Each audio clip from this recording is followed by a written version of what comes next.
How's it going, everybody? It is almost 2 in the morning. It is summertime. It is hot in this office, so I'm not wearing a shirt. All right, sue me.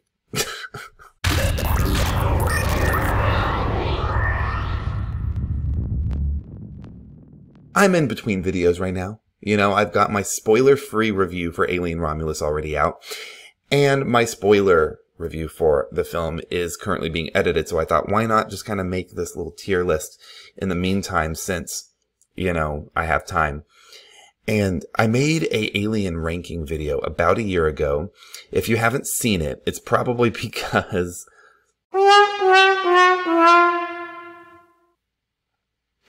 Yeah, love that for me. Yeah, not very many people saw that video, but you know what? Maybe you'll see this one. We're going to do this tier list twice from 2 different perspectives. I think that's what's going to make it a little bit unique, is that the first version of this tier list is going to be my personal preference and rewatchability factor. That's the metric we're using. And then when I reset and we do it again, it's going to be which films I think are objectively best and worst. So that's how we're going to do it. Some of my feelings have changed about some of these movies. The addition of Alien Romulus threw a curveball.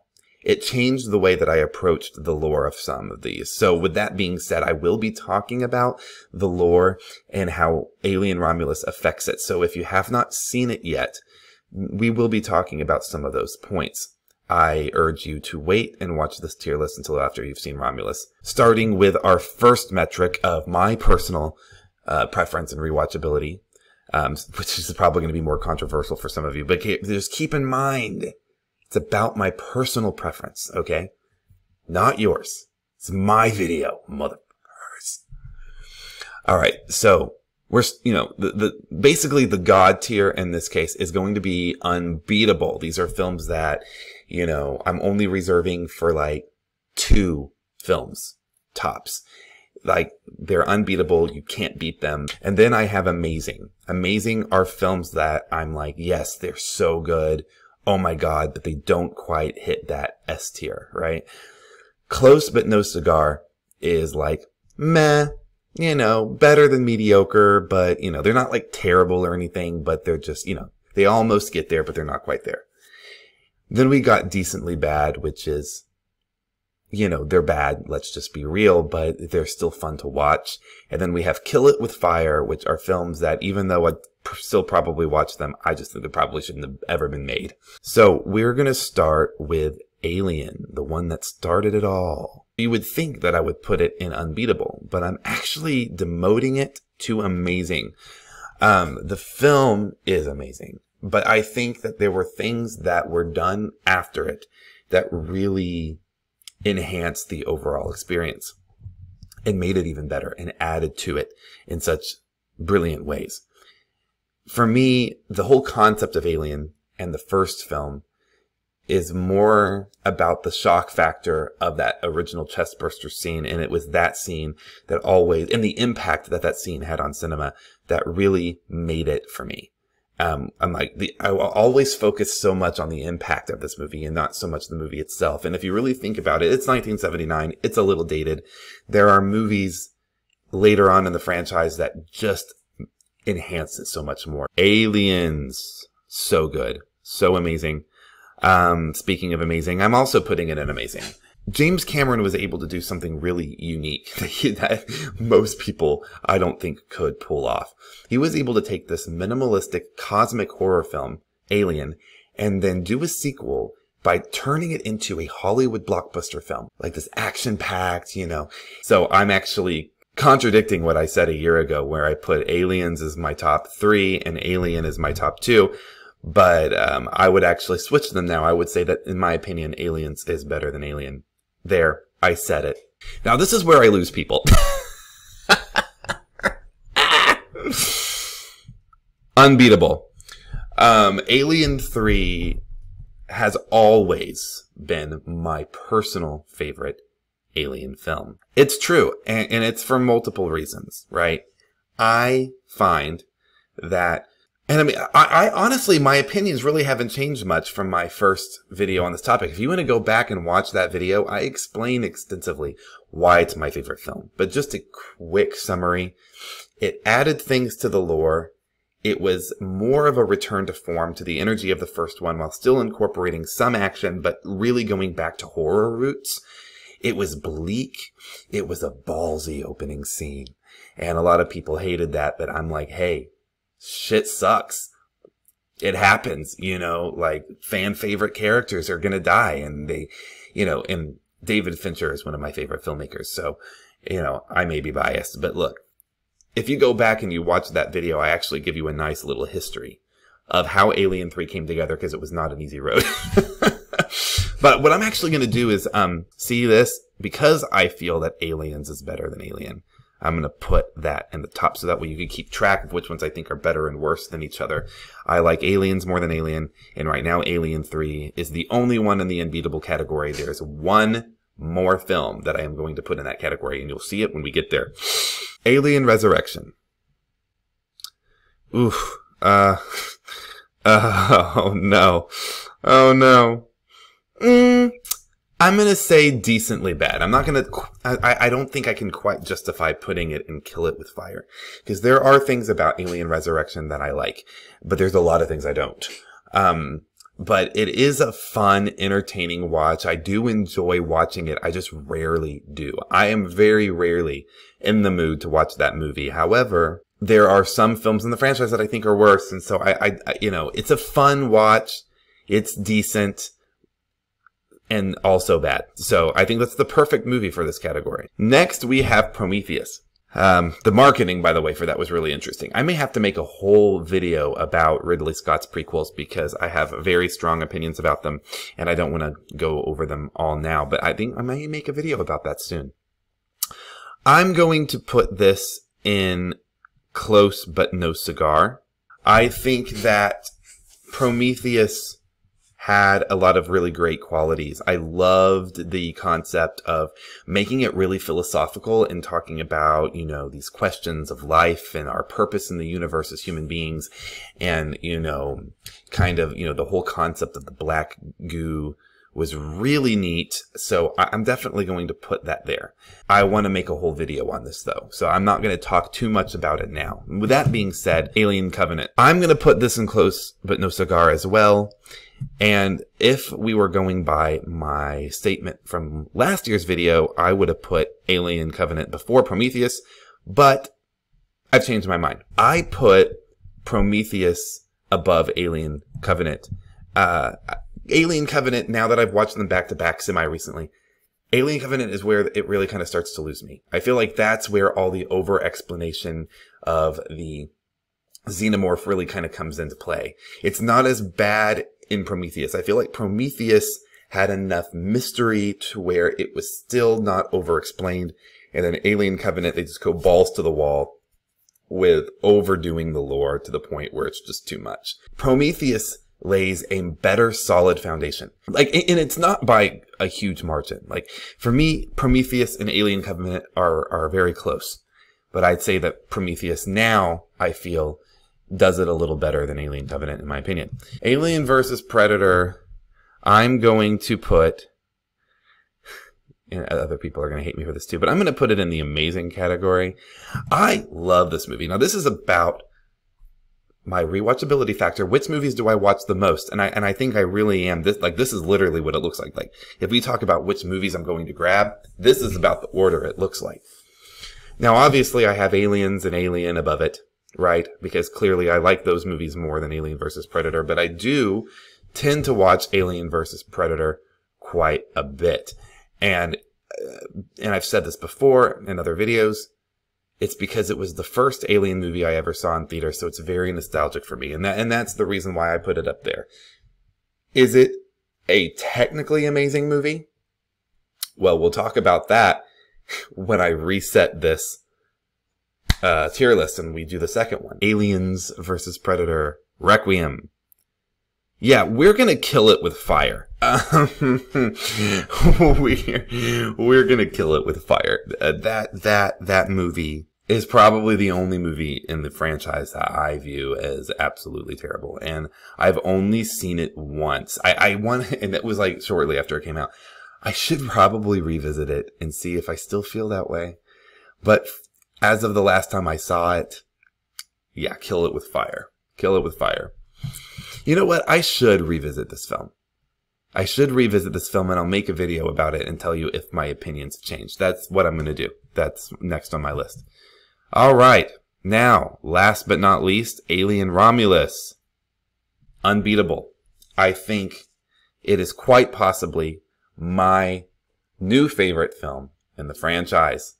And I'm about to do something that I never, ever, ever thought that I would do in like 25 years.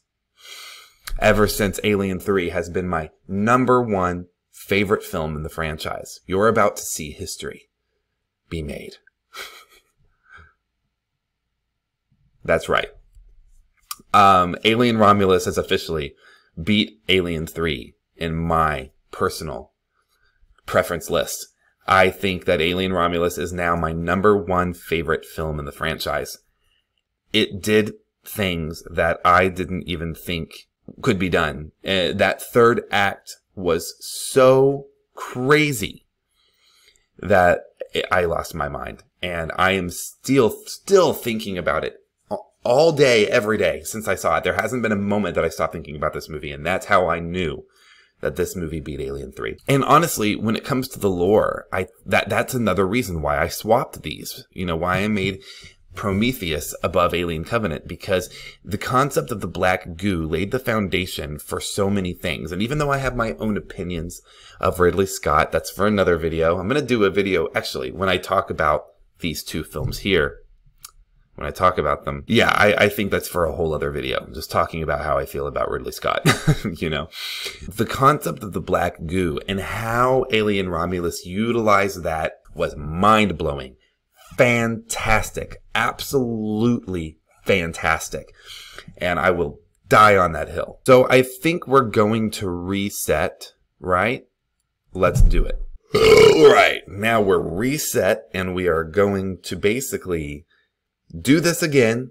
I'm just going to go straight into which ones I think are objectively better. And even though, I mean, there is no such thing as an objective opinion in film. But what I'm saying is, which films do I think offer more cinematic value from like a film academia kind of perspective? You know, I am a filmmaker and a film, you know, an academician. I'm clearly not a linguist, though.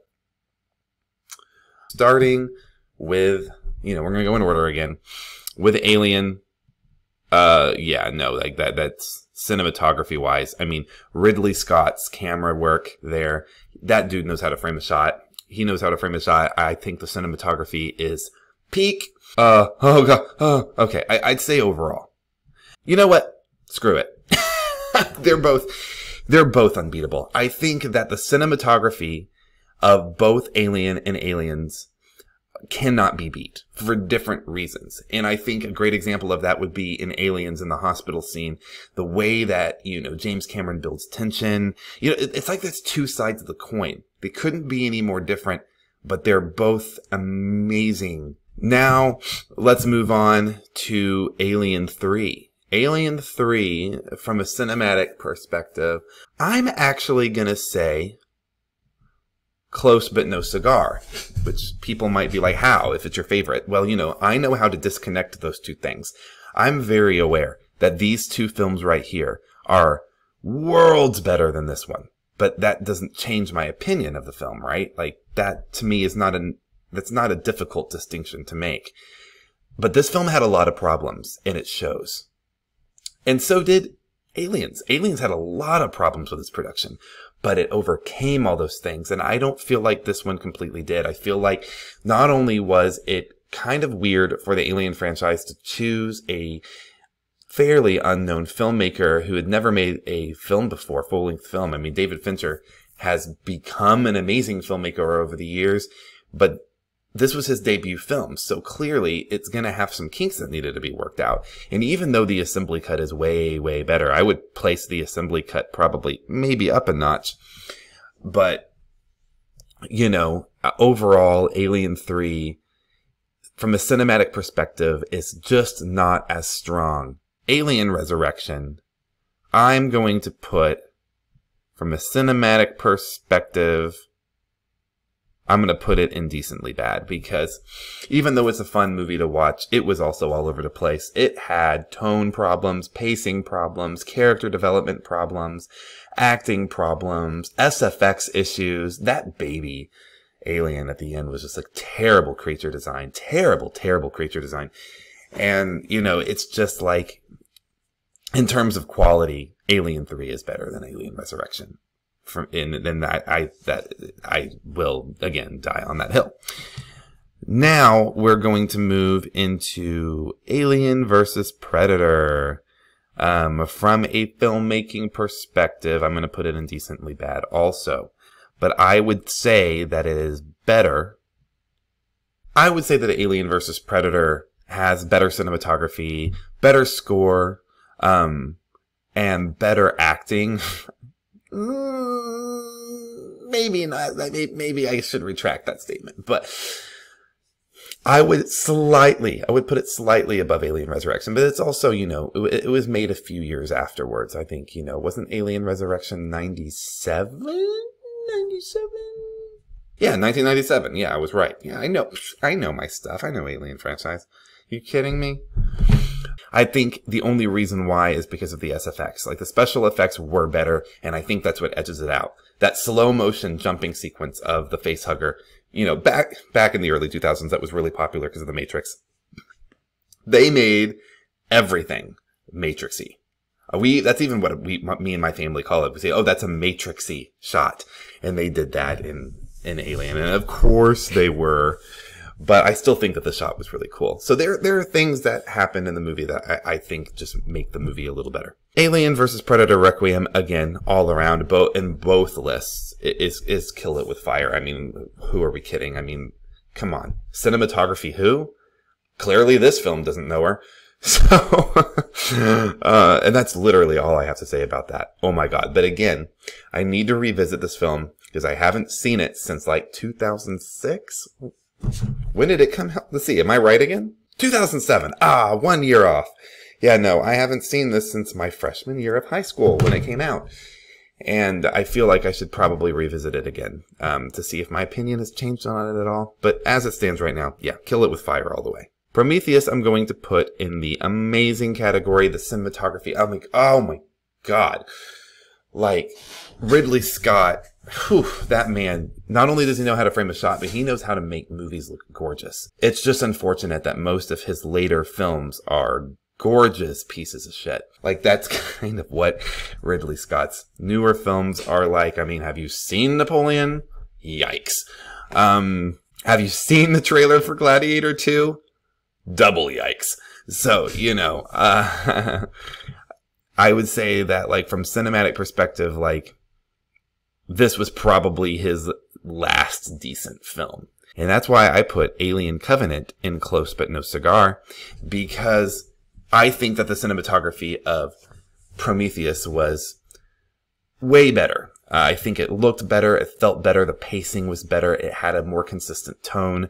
And I kind of feel like Alien Covenant was, I wouldn't say it was all over the place, but it wasn't as strong as Prometheus. Alien Romulus, I'm also going to put in the amazing category. I think the cinematography was amazing, but it is not matched up completely with Alien and Aliens in terms of cinematic quality and value. I think that, and another thing too is because it takes so much, it borrows so much from these two films. It was so heavily inspired by what made those films great. It can't replace it in terms of cinematic value, but it is very, very close to the point where I would say that I would put it above Prometheus. I would put Alien 3. So let's just go in order here. Alien over Aliens. No. Oh. Well, I think they're about equal. I think, like I said before, unbeatable for different reasons, but everything else is ranked here.